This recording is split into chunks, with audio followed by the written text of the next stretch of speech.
मित्रों, हमारे मंच पर दो वरेण्य रचनाकार कविता पढ़ने को शेष हैं। श्रद्धेय श्यामल मजूमदार जी कलकत्ता से हमारे बीच में आते हैं और देश का बहुत बड़ा नाम व्यंग हास्य व्यंग की दुनिया का वो होते हैं। और आज के अध्यक्ष गुरुदेव कमलेश मोहन मृत जी, जिनको उत्तर प्रदेश हिंदी संस्थान ने साहित्य भूषण की उपाधि से सम्मानित किया है। इन दो रचनाकारों का काव्य पाठ होना है। श्रद्धेय श्यामल मजूमदार जी कलकत्ता से आते हैं। हम लोगों ने एक डेढ़ घंटे के उनके एकल काव्य पाठ सुने हैं। एकल काव्य पाठ उनका सुनने के लिए हजारों की भीड़ इकट्ठा होती है। वो हास्य व्यंग के एक अलग तरीके के, पूरे देश में उनका एक अपना अलग तेवर है हास्य व्यंग की कविताओं के लिए। तो एक बार जोरदार तालियां, पूरा सदन बजाए, भरपूर तालियां श्रद्धेय दादा श्यामल मजूमदार जी। रानीखेड़ा लखनऊ की इस पावन माटी को नमन करता हूँ। मंच पे विराजमान देश के स्वनामधन कविजनों को नमन करता हूँ और इस सुंदर पांडाल में उपस्थित मातृशक्ति और जितने विशिष्ट जन हैं सबको प्रणाम करता हूँ। मित्रों, मैंने पहली बार अपने मित्र से, मैं रजनी जी से कह रहा था कि ये मेरे जीवन का ये पहला ऐसा कवि सम्मेलन है जिसमें अंतिम कवि आते आते श्रोता बढ़ रहे हैं। वरना ज़्यादातर कवि सम्मेलनों में भीड़ बहुत होती है और धीरे धीरे घट जाते हैं, लेकिन जिस तरह से कवि आ रहे हैं उस तरह से आप श्रोतागण भी बढ़ रहे हैं। आप सभी को मैं प्रणाम करता हूँ। और हम लोग लखनऊ महोत्सव से लेकर, झांसी महोत्सव से लेकर, ताज महोत्सव से लेकर 10-10 हज़ार की भीड़ तक पढ़ते हैं, लेकिन जिस तरह से, जिस तन्मयता के साथ इस ग्रामीण क्षेत्र में विशेष रूप से माताएं हमारी बहनें जो सुन रही हैं, एक एक कविता को वो सुन रही हैं और तालियां बजा रही हैं, जो बुजुर्ग लोग बैठे हैं उनको प्रणाम करता हूँ। मुझे बहुत अच्छा लग रहा है। 10,000 की भीड़ में हम लोग पढ़ते हैं। मुझे ऐसा लगता है कि इसके पहले हम लोग कौरवों के बीच में काव्य पाठ किया करते थे, आज पांडवों के बीच में काव्य पाठ करने का सुअवसर मिला है। एक बार मैं रानीखेड़ा के लोगों से गुजारिश करता हूँ कि जोरदार तालियां अपने सम्मान में बजाइए। मैं हास्य व्यंग का रचनाकार हूँ, हास्य व्यंग की रचनाएं पढ़ूंगा। अगर मैं अपनी उत्तर पुस्तिका रखूंगा, अगर आपको लगे कि कुछ अच्छी बात हो गई हो तो न्यूनतम 33% अंक मुझे देने की कृपा कीजिएगा। एक बार जोरदार तालियां बजाइए। मैं शुरू होता हूँ। जो कानपुर से हमारे एमसीडी के लोग आए हैं उनको भी बहुत बहुत साधुवाद, अभिनंदन उनका, इतनी दूर से वो रिकॉर्डिंग के लिए आए। आइए शुरू होता हूं। सबसे पहले 4 पंक्तियां आपके सम्मान में पढ़ना चाहता हूं कि कहीं मस्जिद कहीं गिरजा कहीं शिवालय मिलेंगे, कहीं मस्जिद कहीं गिरजा कहीं शिवालय मिलेंगे, मजहब के रंगों में रंगे मतवाले मिलेंगे। कहीं मस्जिद कहीं गिरजा कहीं शिवालय मिलेंगे, मजहब के रंगों में रंगे मतवाले मिलेंगे। पर दुख दर्द बांटने की वकालत जहां होती, पर दुख दर्द बांटने की वकालत जहां होती, समझो वहीं साहित्य के रखवाले मिलेंगे, समझो वहीं साहित्य के रखवाले मिलेंगे। आप सभी को श्यामल मजूमदार का प्यार भरा नमस्कार। मित्रों, पहली बार आपके बीच आया हूं, कुछ पंक्तियां आपके बीच निवेदित करूंगा। एक व्यंग सुनिएगा। मैं व्यंग का कवि हूं, व्यंग सुनाता हूं कि धूप निकली थी कल अब गलन हो गई। पहली बार सुना कि धूप निकली थी कल अब गलन हो गई, धूप भी आजकल बदचलन हो गई। धूप निकली थी कल अब गलन हो गई, धूप भी आजकल बदचलन हो गई। और मेघ वर्षा करें झील पर आजकल। सुनना सब, जहां प्राचुर्य है वहीं सब कुछ है, वही अंबानी वही अडानी है। यहां रानीखेड़ा में नहीं मिलेंगे आप। कि धूप निकली थी कल अब गलन हो गई, धूप भी आजकल बदचलन हो गई। और मेघ वर्षा करें झील पर आजकल, प्यासी धरती से उनको जलन हो गई। धूप निकली थी कल अब गलन हो गई, धूप भी आजकल बदचलन हो गई। हमारे बीच बुजुर्ग लोग बैठे हैं, वहां माता रानी भी बैठी हुई, मैं आपको प्रणाम करता हूं। मित्रों, जहां अपने बुजुर्गों को बिठाकर इस तरह से कविता लिखी जाती है, कविता सुनी जाती है, वहां की माटी, वहां की परिपाटी निश्चित रूप से प्रणम्य है। क्योंकि आज मुंबई, दिल्ली, कलकत्ता जैसे महानगरों में लोग अपने माँ बाप को घरों में नहीं रखना चाहते, वृद्धाश्रम में भेज रहे हैं। विशाल अट्टालिका है, खूबसूरत ड्राइंग रूम, लेकिन माँ बाप को घर में नहीं रखते, वो गाँव में रखना चाहते हैं, वृद्धाश्रम में भेजना चाहते हैं। तब 4 पंक्तियां बड़ी विनम्रता के साथ अपने गुरुजनों को इसी चरणों में रखना चाहता हूं कि मेरे गांव का बूढ़ा बरगद प्रीत निभाता है। रूपक के रूप में दद्दाप से जुड़ने की कोशिश करता हूं कि मेरे गांव का बूढ़ा बरगद प्रीत निभाता है, सुख दुख में मिलकर रहने की रीत सिखाता है। मेरे गांव का बूढ़ा बरगद प्रीत निभाता है, सुख दुख में मिलकर रहने की रीत सिखाता है। बड़के ताऊ छोटकी बुआ अक्सर कहते हैं पतझड़ के मौसम में भी संगीत सुनाता है, क्या पतझड़ के मौसम में भी। जो यहाँ परिवेश मुझे मिल रहा है, मैं आपको प्रणाम करता हूँ रानीखेड़ा गांव को, यहाँ बुजुर्गों को, जहाँ बुजुर्गों का सम्मान होता है वहाँ ऐश्वर्य होता है, वहाँ संकट का निराकरण होता है। मित्रों, मैं आपको प्रणाम करता हूँ। मैं बनारस में गया एक कार्यक्रम में, वृद्धावस्था दिवस का कार्यक्रम था। मुमुक्ष भवन 80 घाट पर मुमुक्ष भवन है, वृद्धाश्रम है। वहाँ कार्यक्रम खत्म हुआ, 5:30 बजे निकलने लगा मैं। एक वृद्ध सज्जन अचानक रोने लगे। मैंने पूछा उससे, दद्दा क्या बात हो गई, कोई गलती हो गई? बोले, बेटे मेरे 3 बेटे हैं, तीनों बड़े बड़े अधिकारी हैं, देश के विभिन्न जगहों में रहते हैं और मुझे यहाँ वृद्धाश्रम में छोड़ गए। अगर उनकी पीड़ा को मैंने शब्द दे दिया हो तो पूरा सदन मुझे आशीर्वाद देगा कि उंगली पकड़ के जाने कब वो चलना सीख गया। ये छोटे छोटे बच्चे आप लोग उंगली पकड़ के चलना सिखाते हैं। माताएं सुनिएगा कि उंगली पकड़ के जाने कब वो चलना सीख गया, उंगली पकड़ के जाने कब वो चलना सीख गया, 4 कदम चलकर ही मुझको चलना सीख गया। क्या बात, क्या बात कि उंगली पकड़ के जाने कब वो चलना सीख गया, 4 कदम चलकर ही मुझको चलना सीख गया, और उसकी इस नादानी पर मैं रो भी नहीं सकता। पिता हिमालय की तरह मजबूत होता है, अपने सारे अश्रु पी जाता है। पंक्तियां सुनिएगा कि उंगली पकड़ के जाने कब वो चलना सीख गया, 4 कदम चलकर ही मुझको चलना सीख गया, और उसकी इस नादानी पर मैं रो भी नहीं सकता। सूरज ढले ढले न ढले, मैं ढलना सीख गया, सूरज ढले ढले न ढले। एक बार जोरदार तालियां इन बुजुर्गों के सम्मान में बजाइए। कि कोई मंदिर में जाता है, कोई मस्जिद में जाता है, ये मन का मैल धोने को कोई संगम नहाता है।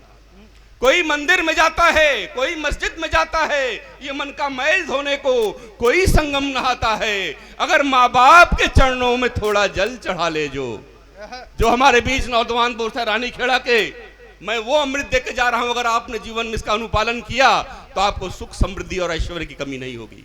कि कोई मंदिर में जाता है, कोई मस्जिद में जाता है, ये मन का मैल धोने को कोई संगम नहाता है। अगर माँ बाप के चरणों में थोड़ा जल चढ़ा ले तो 4 धाम का प्रतिफल वो अपने घर ही पाता है। तो 4 धाम। जोरदार तालियां इन बुजुर्गों के सम्मान में बजाइए।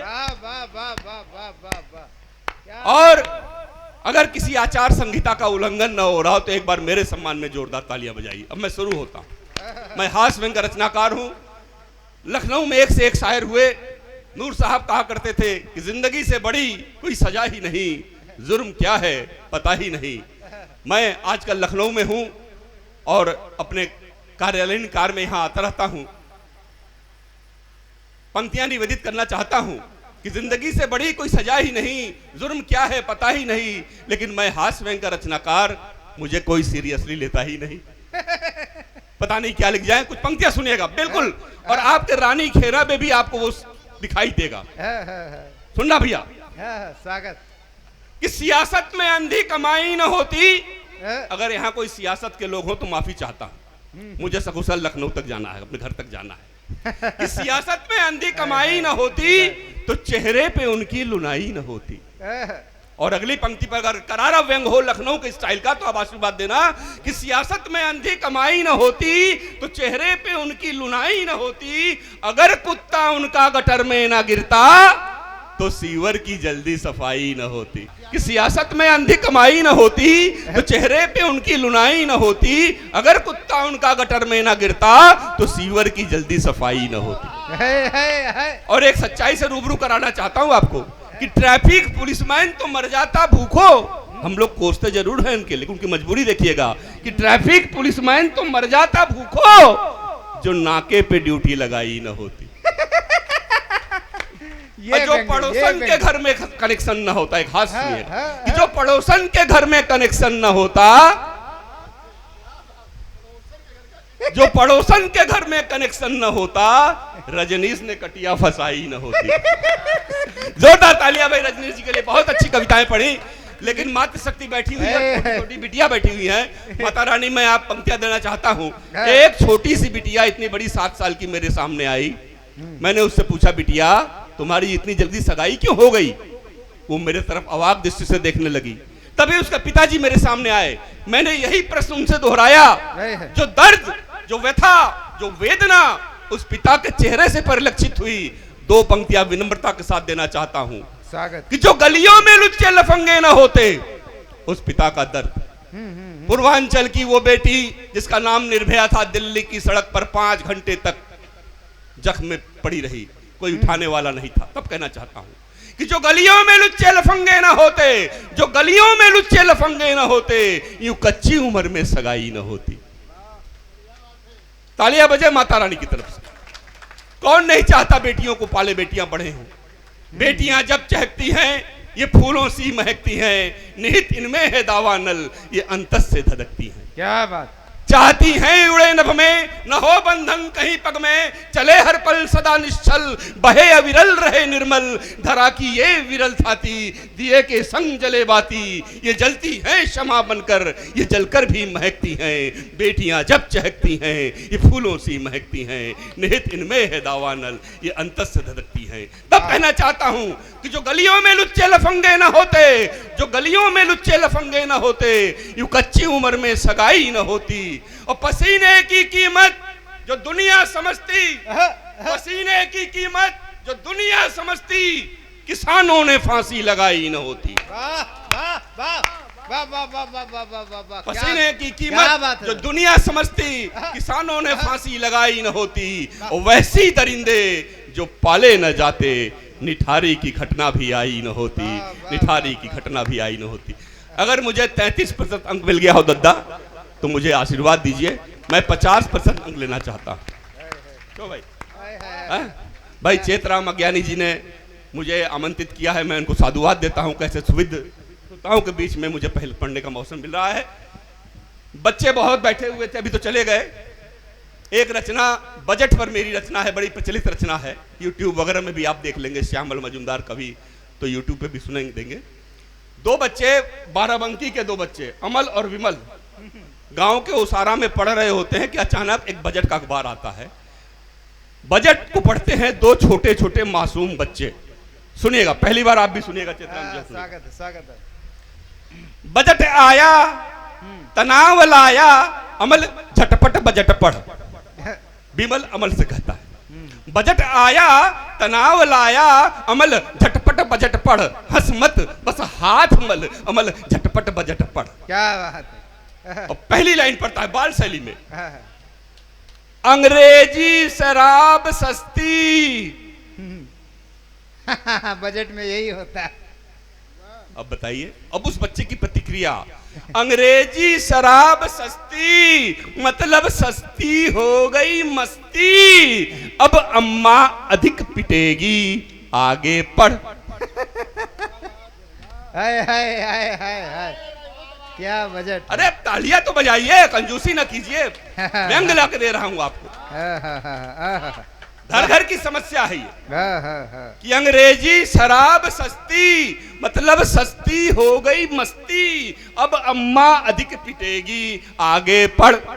दूसरी लाइन, हवाई टिकट सस्ता, बस भाड़ा महंगा, कारें हुई सस्ती, स्कूटर हुआ महंगा, इंसान का कुत्ते का खाना सस्ता, इंसान का भोजन महंगा, मतलब अमीर मस्त गरीब पस्त, आगे पढ़। सही है। तीसरी लाइन, ये बैंक के अधिकारी हैं, ये समझ सकते हैं बात, हमारे बैंक को समझ सकते हैं। तीसरी लाइन, रोजगार कम छटनी ज्यादा, मतलब अंधेर नगरी। अब क्या पंक्तियां क्या आपने लिखी थी? जोरदार तालियां बजाइए। रोजगार कम छटनी ज्यादा, मतलब अंधेर नगरी चौपट राजा। अंतिम बजट वो पड़ता है, बचत पर ब्याज कम। कुछ सूक्ष्म, आप बुजुर्ग लोग भी हैं और पढ़े लिखे लोग भी हैं, व्यंग देखिएगा। बड़े लोग बड़े मंचों पर तो सुना ही जाता है, आपके बीच में सुना जा रहा है, इसलिए आपको सुना रहा हूं। स्वागत। बचत पर ब्याज कम, बहुत सही। जब बचत ही न होगी तो ब्याज का खाक मिली है। बंद कर बजट पढ़ना, भेजा गरम हुई गवा, चल खेले चल, चल खेले चल, चल खेले चल, चल खेले। वाह वाह वाह, क्या कविता है, क्या। एक और व्यंग सुनिए, बच्चों से शुरू करता हूं। स्वागत। एक होनहार बालक ने अपने पिता से पूछा, एक होनहार बालक ने अपने पिता से पूछा, पिताजी सरहद पर या फिर युद्ध के मैदान में कोई नेता क्यों नहीं मरा करता? बहुत ही अनुत्तरित और मौलिक प्रश्न आपके श्री चरणों में रख रहा हूं। एक होनहार बालक ने अपने पिता से पूछा, पिताजी सरहद पर या फिर युद्ध के मैदान में कोई नेता क्यों नहीं मरा करता? पिताजी गंभीर होकर बोले, बेटा पवित्र स्थलों पर सफेद खून नहीं चढ़ा करता, पवित्र स्थलों पर सफेद खून नहीं चढ़ा करता, पवित्र स्थलों पर सफेद खून नहीं चढ़ा करता, पवित्र स्थल सफेद खून नहीं चढ़ा करता। आइए एक अंतिम व्यंग पढ़ के अपना आसन लूंगा। आप अपने बच्चों को हिंदी मीडियम से पढ़ाते हैं, अंग्रेजी मीडियम से पढ़ाते हैं। हिंदी मीडियम चाहे संस्कार की जो बातें होती हैं वो हम लोग सिखाते हैं अपने बच्चों को, लेकिन अंग्रेजी मीडियम में बच्चे कभी कभी बहक जाते हैं और उस पर मैंने एक कविता लिखी है, सुनिएगा, पहली बार आपको सुना रहा हूं। स्वागत स्वागत।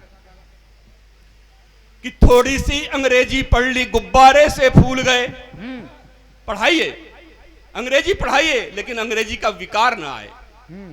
विदेशी जो इस समय चैनलों के माध्यम से जो हमारे बीच में अश्लीलता आ रही है वो आपके घर घर में न रुके। आपका बच्चा मोबाइल पढ़ रहा हो, बीच बीच में चेक कर लीजिए बच्चा मोबाइल से क्या देख रहा है, रात को 2-3 बजे तक वो क्या देख रहा है। ये आपकी जिम्मेदारी है। अगर ये आप नहीं पूरा कर पाएंगी तो 10 साल के बाद उसका परिणाम दुष्परिणाम में बदल सकता है। आगाह करते हुए पंक्तियां दे रहा हूं आपको। स्वागत। कि थोड़ी सी अंग्रेजी पढ़ ली गुब्बारे से फूल गए, थोड़ी सी अंग्रेजी पढ़ ली गुब्बारे से फूल गए, दादा दादी चाचा ताऊ संबोधन ही भूल गए। तो uncle aunty hi hello shit जाने क्या क्या कहते हैं, uncle aunty hi hello shit जाने क्या क्या कहते हैं, पश्चिम वाली धुन में निस दिन खोए खोए रहते हैं। Uncle aunty hi hello shit जाने क्या क्या कहते हैं, पश्चिम वाली धुन में निस दिन खोए खोए रहते हैं। याद रही विस्की की बोतल, दवा पिता की भूल गए। थोड़ी सी अंग्रेजी पढ़ ली गुब्बारे से फूल गए, थोड़ी सी अंग्रेजी पढ़ ली गुब्बारे से फूल गए, दादा दादी चाचा ताऊ संबोधन ही भूल गए। तो अंग्रेजी के उपन्यास को बड़े गर्व से पढ़ते हैं। हैरी पॉटर बच्चे जानते होंगे, सुनना बेटा, हैरी पॉटर का नाम सुना है? हाँ, टीवी पे भी देखते होंगे। 5,000 रुपए से लेके 7,000 रुपए तक का पूरा उसका जो है समग्र संग्रह है हैरी पॉटर। और उससे अच्छी पुस्तक बाबू देवकी नंदन खत्री की तिलस्म पर लिखी हुई है, वो किताब है चंद्रकांता। वो लोग नहीं पढ़ते हैं, वो 37 रुपए की किताब थी, आजकल 90 रुपए की मिलती है। उसको नहीं पढ़ेंगे, हैरी पॉटर पढ़ेंगे। तब कहना चाहता हूं कि अंग्रेजी के उपन्यास को बड़े गर्व से पढ़ते हैं, अंग्रेजी के उपन्यास को बड़े गर्व से पढ़ते हैं। वैलेंटाइन न्यू ईयर पे नए सगुफे गढ़ते हैं, अंग्रेजी के उपन्यास को बड़े गर्व से पढ़ते हैं। वैलेंटाइन न्यू ईयर पे नए सगुफे गढ़ते हैं। नानक तुलसी और कबीरा 9 संवत्सर भूल गए। थोड़ी सी अंग्रेजी पढ़ ली गुब्बारे से फूल गए, थोड़ी सी अंग्रेजी पढ़ ली गुब्बारे से फूल गए। और रॉक पॉप डिस्को की धुन पर सारी रात थिरकते हैं। 1 जनवरी की रात को 5 सितारा होटलों में नंगा नाच होता है। तब कहना चाहता हूं कि रॉक पॉप डिस्को की धुन पर सारी रात थिरकते हैं। फैशन शो में अंग प्रदर्शन नारी मुक्त समझते हैं। रॉक पॉप डिस्को की धुन पर सारी रात थिरकते हैं। फैशन शो में अंग प्रदर्शन नारी मुक्त समझते हैं। अरे ओले ओले याद रहा पर सारे गामा भूल गए। थोड़ी सी अंग्रेजी पढ़ ली गुब्बारे से फूल गए, थोड़ी सी अंग्रेजी पढ़ ली गुब्बारे से फूल गए। मित्रों, इस निखिल विश्व में न जाने कितने देवी देवता हैं। सोमवार को भगवान शिव का, मंगलवार को संकट मोचन का, बुधवार को गणेश जी का, तमाम ऐसे देवी देवता हैं। लेकिन हमारे इस निखिल विश्व में 2 देवी देवता ऐसे हैं जिनके लिए अपने संतान के लिए सब दिन बराबर होता है। वो हमारे माता पिता हैं। एक बार जोरदार तालियां उनके सम्मान में बजाइए। कि माँ के यहाँ चल के साए में बचपन तूने गुजारा है, माँ के यहाँ चल के साए में बचपन तूने गुजारा है, पिता के बलशाली कंधों पर जीवन तूने संवारा है। माँ के यहाँ चल के साए में बचपन तूने गुजारा है, पिता के बलशाली कंधों पर जीवन तूने संवारा है। पैरों पर क्या खड़े हुए परिवार भावना भूल गए। थोड़ी सी अंग्रेजी पढ़ ली गुब्बारे से फूल गए, थोड़ी सी अंग्रेजी पढ़ ली गुब्बार, और चारने वाले कम खाया है फिर भी तुम्हें खिलाया है। ये माँ बाप का समर्पण है कि चारने वाले कम खाया है फिर भी तुम्हें खिलाया है। एक कमरे में चार चार बच्चों को साथ सुलाया है, चारने वाले कम खाया है फिर भी तुम्हें खिलाया है। एक कमरे में चार चार बच्चों को साथ सुलाया है, चारों ने आवाज लिए माँ बाप को रखना भूल गए। थोड़ी सी अंग्रेजी पढ़ ली गुब्बारे से फूल गए, थोड़ी सी अंग्रेजी पढ़ ली गुब्बारे से फूल गए। और अंतिम मन दे रहा हूं कि ये मत भूलो, चेतावनी की पंक्तियां यही रानी खेड़ा में लेके जा रहा हूं कि ये मत भूलो तुम भी एक दिन बूढ़े ही कहलाओगे, ये मत भूलो तुम भी एक दिन बूढ़े ही कहलाओगे। समय चक्र के प्रतिदानों से क्या तुम खुद बच पाओगे, ये मत भूलो तुम भी एक दिन बूढ़े ही कहलाओगे। समय चक्र के प्रतिदानों से क्या तुम खुद बच पाओगे, फिर ना कहना बेटे मेरे हमें भला क्यों भूल गए।